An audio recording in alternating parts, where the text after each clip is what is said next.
I'm good, man. I'm excited.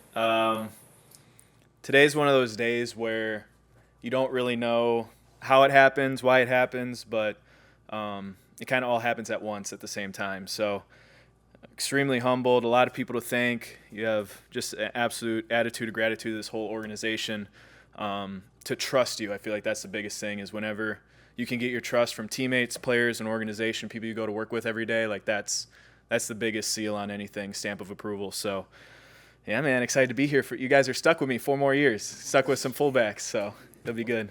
When you reflect back to your injury in Las Vegas to today, and kind of the work that went into all that to get yourself in this position.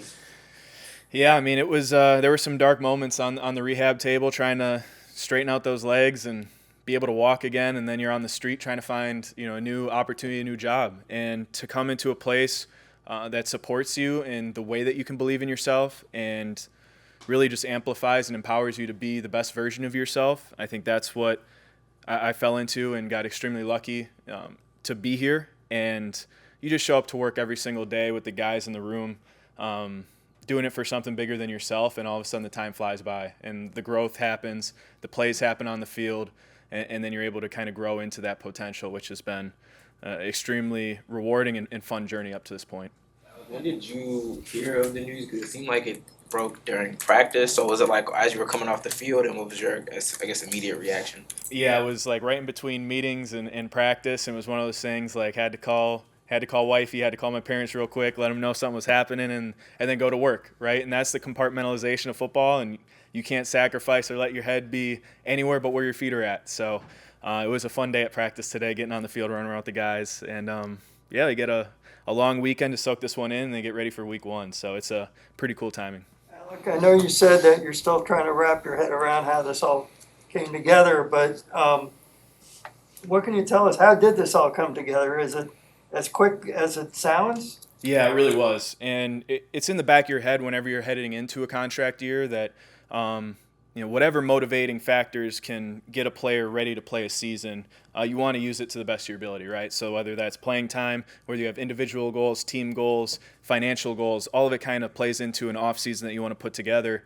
A contract year, it's almost like your back's on the wall a little bit. And when you have that pressure, when you have different circumstances popping up where it's not as stable or it's not as certain, I think that's where that uncomfortable nature kind of forces people to be the best versions of themselves. I keep talking about that all the time, but I truly believe that that's a thing. So having an agent, putting a team together personally so that I can just worry about doing what I love to do, which is hitting people, catching the ball, running for my guys, that's really how it all came together. So, yeah, it was just as quick as, nothing all the way, and then all of a sudden you snap your fingers, it's time to go and sign a contract. So how do you handle that label I've already seen on Twitter, highest paid fullback in the NFL? How do you handle something like that? Labels, dollar amounts, values that other people can put on you, I don't think in the slightest that impacts the way I show up to work and the way I do my job. I'm a process-oriented guy, so no matter what the salary is, no matter what the signing bonus is, you're going to get the best out of me because that's the human being that I am. And now, do I get that financial stability in the place that I get to put my all into in a community that I get to be a part of for 4 more years? Heck yeah. So I'm going to go all in even that much more because there's not one foot out the door. There's no other thoughts besides being a Dolphin. So, yeah, I think whatever title or tag or circumstance that you can throw on a highest paid this or highest paid that, it can't impact the process and the way you show up to work. Alec, when did you realize that Mike really likes his fullbacks in his offense? When I first got here and all we were watching was 49ers clips all the time, and I was already all over that juice tape, watching it forwards, backwards, up and down. So being able to go through a full year of this offense and this system, to put your fingerprint on it, to be able to watch yourself go through all of those things for this offseason was amazing. And then the opportunity to be able to okay, this is what we did in the game that worked, this is what didn't work, and really improve off of that. So it did not take long. It took me about a day. But it's cool to be a part of this offense, to be a part of a system where a coach appreciates the different skill set that you can bring. Alec, can you take us maybe through your teammates' reaction when you told them that you were getting an extension? I I mean, the running back room was the first to know, which is really cool to be able to go to work with those guys every single day, and to share that moment with those guys was special. And then it's the guys that you're sitting in the lockers with right after that. So for the guys, the big smiles meant the world, just to know that they care about you, and the way that you show up to work impacts the way that they show up to work. So being accountable to those guys, I get to stay being accountable for them and be here for them. So I think that's the coolest part, is the relationships that we're going to be able to build. Talking about the running back room there, we've asked them a couple times, but McDaniels told the backs, and I'm assuming you, that he wanted to run the ball more last year. Looking forward to maybe running the ball a little bit more this year? Heck yeah, always. Hey, we can run the ball as much as we want, and whenever those opportunities come, you never ask for them. But when the ball's in your hands, you get to do something with it. And I think that's the mantra of this running back room. You know, it's going to be a committee deal, and we got a lot of good ones that all have their own wrinkles, their own skill set, which is amazing. To be able to block for a bunch of guys that care about ball, that are smart, they know what to do, how to do it, they're going to do it with relentless effort.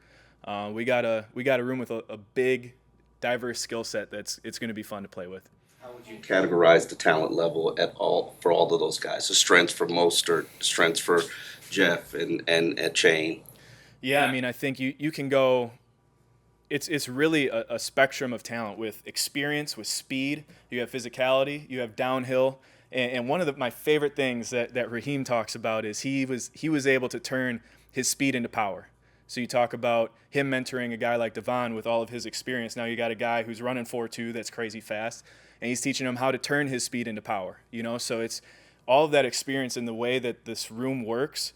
It's super cool to see the selflessness and the committee really like working together. I haven't been around a group where we've been as tight as this one is right here, just on the field and off the field. And it's really cool to see those guys kind of springboard each other and give each other tips on how to play ball. Different subject, but this team was in some exploratory talks pursuing a certain college teammate of yours or running back. What was your reaction to watching that?